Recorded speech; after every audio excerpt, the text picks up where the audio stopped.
Eta geroago, eurek jarraitu zuten nolabait euren ideologiaz, ezta? Eta zer gertatu zitzaien horregatik? Apur bat aurrera, uste dut 60garren hamarkadan edo izan zela, hasi zirela lehenengo aberri-egunak, klandestinidadean, eta antolatu egiten ziren, eta jendea egiten zen nik entzun izan dut, Urbian ospatu zela bat eta joan zirela, eta entzun dut behin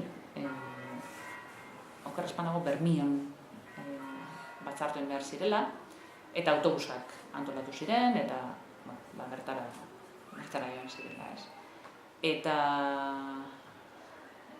ez dakit zer gertatu zan aberri-egun horretan, baina bueltan Guardia Zibilak uste dut hautzagan izan zela harrapa bezan. Geldiarazi ebazan autobus guztiak, eta banan identifikatu ebazan persona guztiak. Bertatik jatu arazi ebazan, bidaiariak, eta identifikatu ebazan.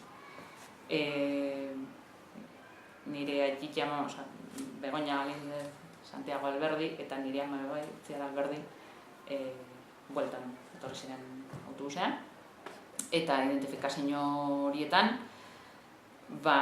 nire amak esan dutzen berak ez eukela karnetik, ez bere aitek edo bere amak eukela, da beste autobus baten egon zirela.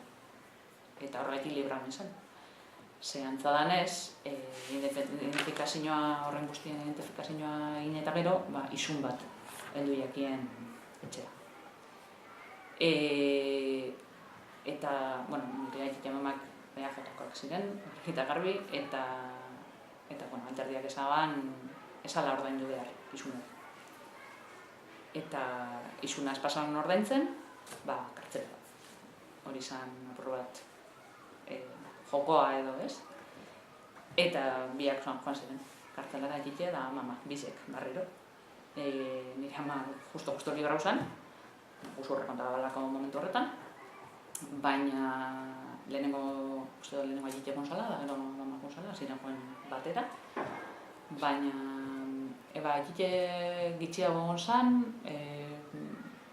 hilabete terdi inguru, da mama gehiago, 3 hilabete moe zan, aurrekariak eukezalako, txaluparena kontuan hartuta, antza. Orduan, amama kontetaban, Basaurin egon ziren, Basauriko kartzelan, eta hotzitzela pasatu dela, ez? Eta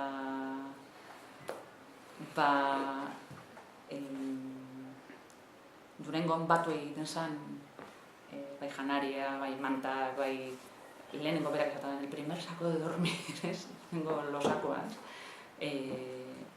Batu egiten zen hori guztia, jendeak emon egitean, eta esango dut nun, importantea da nork egiten deban hori guztia, Anboto tabernan egiten zen.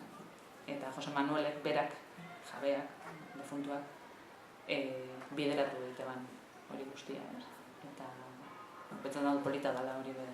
Jose Manuel Martínez. Jose Manuel Martínez, bai. Martxundi.